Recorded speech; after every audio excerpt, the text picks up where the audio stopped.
deux ou trois, comment dire, deux mots à caractère généraux et deux mots à caractère peut-être moins généraux, j'en sais rien. La première chose, je regrette infiniment de ne pas être là cet après-midi. Quand j'ai eu la date de la journée, j'avais déjà du boulot qui était calé. Et je ne peux pas dire à tout un groupe que ça ne le fait pas.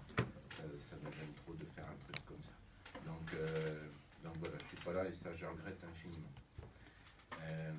D'un autre côté, je rejoins quand même ta remarque, Marie-Jo, c'est que vu ce que tu as amené de toute façon, Nora, ce matin, et ce qu'on peut en entendre les uns et les autres, et la progression qu'il y a dans ce cheminement et dans tout le travail thérapeutique, en fait, les points essentiels, ils ont déjà été nommés.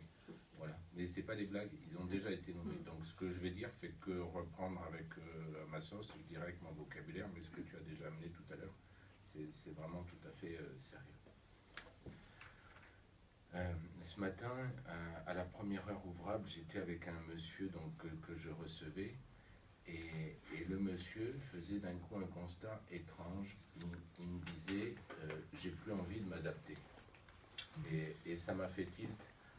Bien sûr, on sait bien que dans ce travail-là, comment dire, on ne gagne pas assez d'argent pour que le travail soit vraiment rémunérant.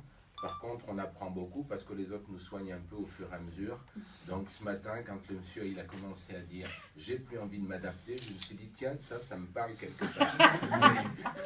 Voilà. Et je trouve que ce que tu as montré ce matin, il y avait complètement de ça aussi, quelque part. Hein, le monsieur qui commence à oser s'approprier complètement des choses dans son style à lui. Voilà. Et là, c'est un peu un monsieur comme ça aussi qui s'approprie des choses. Et du coup, chemin faisant, je ne vais pas vous raconter la séance, mais chemin faisant, c'était intéressant parce que dans notre échange, il y a d'un coup deux mots qui se sont répandus. Il y avait le mot s'adapter et le mot souplesse. Et alors, ça nous a fait partir comme ça, on a échangé des métaphores. Et à notre conclusion, on était sur le truc que finalement, s'adapter, tu as un objet qui arrive et l'objet, il est plus costaud que toi. Et donc, tu es obligé de faire un truc pour arriver quand même à vivre avec l'objet, à te caler avec ce machin-là. Mais alors, finalement, tu as fait une contorsion. L'objet, tu le tiens jusqu'au moment où c'est l'objet.